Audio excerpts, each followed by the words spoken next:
Nangangalambag ang iba't ibang grupo sa ilang bahagi ng Metro Manila sa gitna ng issue ng korupsyon sa flood control projects. At live mula sa Maynila, nasa frontline ng balitang yan, si Mon Gualvez. Mon, kamusta ang sitwasyon dyan? Umuulan pala. Magpapatuloy daw ba ngayon yung mga protest na yan? Yes, Ruth, kasalukuyang nagsasagawa ng kilos protesta ang ilang miyembro ng grupong Gabriela NCR dito sa tapat ng LRT Carriedo Station.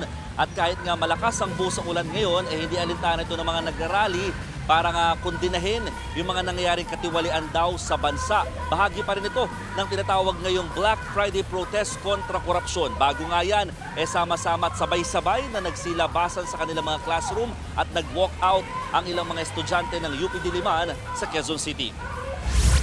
Pawang nakasuot ng kulay itim ang mga estudyanteng lumabas mula sa kanilang mga klase para magprotesta sa loob ng campus. Panawagan nila, sobra na ang lantarang korupsyon at pagnanakaw sa kaban ng bayan.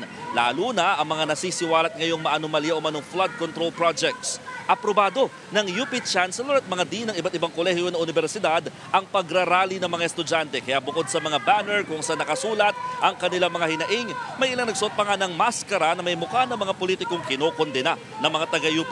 May nag-spray paint din sa kalsada at nagkantahan ng kanilang pagkadismaya sa administrasyon. Git ng UP students, hindi rin daw ligtas sa kanilang universidad sa mga napepending na proyekto ng DPWH. Sa katunayan, ang Faculty Center at newer building ng College of Arts and Letters ay magwawalong taon na raw na hindi pa rin natatapos.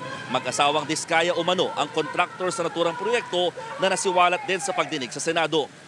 Sa tapat naman ng Senado sa Pasay City, nagprotesta rin ang grupong Bunyog Pagkakaisa. Pinagbabato nila ng itlog ang nakasabit na tarpaulin sa gate nito. Sigaw nila, panagutin ang mga tiwaling opisyal ng gobyerno. Sa mga oras na ito, Ruth, kaya nga nasabi ko na nagpapatuloy ang programang ginagawa nitong grupo ng Gabriela NCR. May mga kasama rin sila dito ang ilang mga residente ng Tatalon sa Quezon City na madalas daw nabibiktima ng mga pagbaha na lampas tao dahil nga sa mga pumalpak o hindi pa rin nagagawang mga flood control project sana sa kanilang lugar. Balik sa iyo, Ruth. Yan po ang Express Report ni Mon Gualvez. Mga kapatid, Ruth Cabalco, para sa mabilis sa pasada ng mga balitang dapat niyong malaman, mag-follow at mag-subscribe sa social media pages ng News 5.